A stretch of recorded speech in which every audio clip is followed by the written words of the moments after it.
Good morning student. Standard 12 subject BA chapter 1 question number 8 what is staffing. इससे पहले management function के हमने 2 point देखे हैं। फर्स्ट था प्लानिंग एंड सेकेंड वन था ऑर्गेनाइजिंग। ये थर्ड पॉइंट है व्हाट इज स्टाफिंग। स्टाफिंग क्या है और बिजनेस में वो किस तरह से इम्पोर्टेंट रखता है। फर्स्ट पॉइंट देखते हैं। Employees are arms and legs of a unit. किसी भी यूनिट के लिए, किसी भी फर्म के लिए, कंपनी के लिए जो उनके एम्प्लॉयज़ होते हैं वो बहुत ही इंपॉर्टेंट होते हैं और वो आर्म एंड लेग का काम करते हैं। जिस तरह हमारे बॉडी में जो हमारा ब्रेन होता है वो प्लानिंग होती है मैनेजमेंट के लिए, जो हमारा लोअर बॉडी पार्ट्स होते हैं वो ऑर्गेनाइजेशन का स्ट्रक्चर होता है, और जो थर्ड वन होता है स्टाफिंग वो हमारे लेग्स एंड आर्म्स होते हैं। उसी तरह से बिजनेस में एम्प्लॉयज उनके लेग्स एंड आर्म का काम करते हैं। According to George R Terry के हिसाब से, जो एक मैनेजमेंट एक्सपर्ट है, उनका कहना है staffing is concern with availing and maintaining satisfactory man power.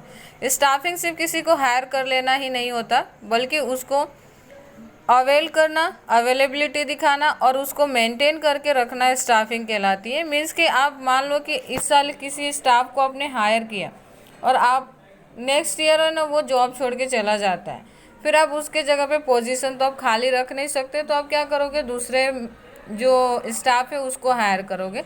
तो फिर से आपको जीरो से सब कुछ शुरू करना पड़ेगा, क्योंकि वो आपके यूनिट के लिए नया है, उसको आपके यूनिट के बारे में कुछ पता नहीं है, तो आपको उसे सब कुछ सिखाना पड़ेगा। मीन्स की ट्रेनिंग प्रोवाइड करनी पड़ेगी, और जो कि एक एक्सपेंसिव प्रोसीजर है।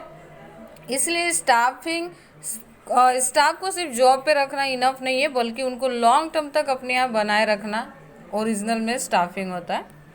सेकेंड पॉइंट देखते हैं। Where there is a business organisation there will be existence of staff.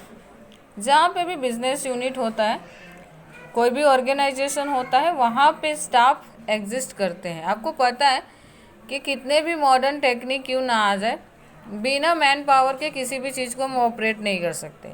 Means कि जहाँ पे भी ऑर्गेनाइजेशन होगा, फर्म होगी, यूनिट होगी, वहाँ पे स्टाफ एग्जिस्ट करते होंगे। Okay. Any organisation without staff is like a mere skeleton. कोई भी ऑर्गेनाइजेशन क्यों ना हो, कितना भी कैपेबल, कितना भी मॉडर्न ऑर्गेनाइजेशन क्यों ना हो, वो बिना स्टाफ के मेयर स्केलेटन यानी सिर्फ एक शारीरिक ढांचा होता है, जो कि आपको पता है मेयर स्केलेटन क्या होता है, जिसको हम हार्ट पिंजर कहते हैं हिंदी में। ओके। नेक्स्ट है activities of business unit depend on it's staff. Planning बहुत ही सुपर्ब किया है आपने, ऑर्गेनाइजेशन भी बहुत अच्छा किया है, लेकिन अगर आपके स्टाफ ही अच्छे ना हो तो जो आपने एक्टिविटी डिसाइड करी है, जो ऑब्जेक्टिव सेट किया है, वहाँ तक पहुँचना नामुमकिन हो जाएगा। मुश्किल नहीं कह सकते, क्योंकि बिना स्टाफ की एक्टिविटीज़ करेगा कौन। इसलिए एक्टिविटीज़ किसी भी बिजनेस का पूरी तरह से किसके ऊपर डिपेंड करता है, तो उसके स्टाफ के ऊपर। Okay. Point number 5, staffing is related with requirement of employees. Staffing किससे रिलेट करता है, तो रिक्रूटमेंट से, यानी जो आप भर्ती करते हो उससे रिलेट करता है। For the right position at a right time in the right number with a right qualification. Okay. सबसे अच्छी बात है कि इस साल 12th में ये क्वेश्चन पूछा गया था कि व्हाट इज स्टाफिंग, स्टाफिंग क्या है। तो किसी भी एम्प्लॉय को राइट पोजीशन के साथ, राइट टाइम पे, राइट नंबर के साथ, राइट क्वालिफिकेशन के साथ हायर करना, ये स्टाफिंग कहलाता है। ठीक है। नेक्स्ट है it also include selection, training, transfer, promotion, dismissal, retirement and the welfare activities of employees. Staffing में और कौन कौन से प्रोसीजर शामिल होते हैं, तो आपको जैसे कि पता है कि जब भी हम किसी एम्प्लॉय को जॉब पे रखते हैं तो उसके लिए सिलेक्शन प्रोसीजर होता है, क्योंकि एक जॉब के लिए ना बहुत सारे कैंडिडेट आते हैं, पर हमें उसमें से किसी बेस्ट को चुनना होता है, तो उसको हम कहते हैं सिलेक्शन प्रोसीजर। आप कितने भी कैपेबल हो, ये दूसरे नंबर की बात है। सबसे ज़रूरी ये है कि आप जहाँ पे जॉब करने के लिए आए हो वो प्लेस आपके लिए नया है, तो आपको किसकी ज़रूरत पड़ेगी, ट्रेनिंग की, तो आपको ट्रेनिंग प्रोवाइड की जाएगी। थर्ड नंबर पे आता है ट्रांसफ़र। सपोज कि एक यूनिट में बहुत ज़्यादा एम्प्लॉयज़ हो चुके हैं और आपके अदर जो यूनिट है वहाँ पे एम्प्लॉयज़ की ज़रूरत है, तो आप कुछ फर्स्ट जो यूनिट है उसमें से सेकेंड यूनिट पे कुछ लोगों को ट्रांसफ़र भी कर सकते हो। नेक्स्ट है प्रमोशन। ओके, जब कोई एम्प्लॉयज़ बाकी एम्प्लॉयज़ से बेटर जॉब करके देते हैं, हमें बेटर वर्क करके देते हैं, तो हम उन्हें क्या करते हैं, प्रमोट करते हैं नेक्स्ट लेवल पे, तो जिसको हम प्रमोशन कहते हैं।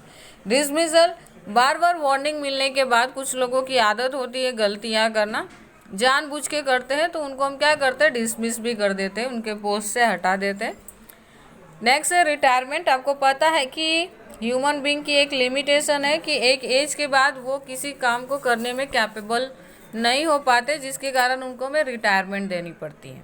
एंड वेलफेयर एक्टिविटीज़, एंड उनके ध्यान के लिए, उनके सुख सुविधा के लिए भी हम बहुत कुछ प्रोवाइड कर सकते हैं। नेक्स्ट है enthusiasm and zeal. Employees are boosted if they are satisfied. Okay, enthusiasm and zeal of employees are boosted if they are satisfied. आपको पता है कि अगर एम्प्लॉयज़ आपके यहाँ प्रोवाइड की जाने वाली एटमॉस्फेयर से खुश हैं, बहुत ही खुशी महसूस करते हैं, तो वो क्या होंगे, हमेशा जो उनकी सोच होगी ना वो ऊपर होगी, बूस्टेड होती रहेगी, और वो क्या होगा, उनको सेटिस्फैक्शन प्रोवाइड करेगा। और ये सिर्फ उनको सेटिस्फैक्शन प्रोवाइड नहीं करेगा, बल्कि मार्केट में जो आपका इमेज है ना वो इंक्रीज़ करेगा।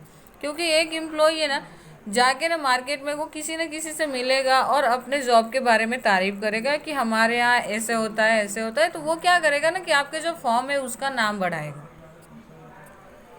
नेक्स्ट है ultimately it will lead to increase in productivity and efficiency of the organisation. Employees के साथ होने वाली जो भी पॉजिटिविटी है वो कहीं ना कहीं आपके ऑर्गेनाइजेशन को बढ़ाने का काम करती हैं। डायरेक्टली और इनडायरेक्टली आपके जो सेटिस्फाई एम्प्लॉयज़ है वो आपके जो ऑर्गेनाइजेशन की जो प्रोडक्टिविटी है, मीन्स की प्रोडक्शन है, और उसकी जो एफिशिएंसी यानी उनकी वर्किंग कंडीशन है उसको हमेशा इम्प्रूव करता रहता है।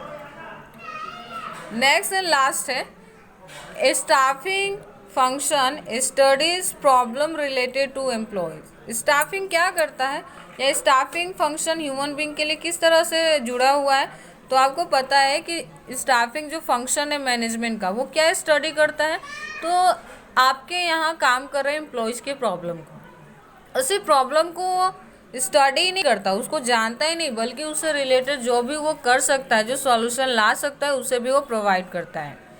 The success of any business depend on it's employees. किसी भी बिजनेस का सक्सेस टोटली अगर किसी के ऊपर डिपेंड करता है तो वो है उसके satisfy employees. Okay, I hope आपको समझ में आया होगा। Thank you.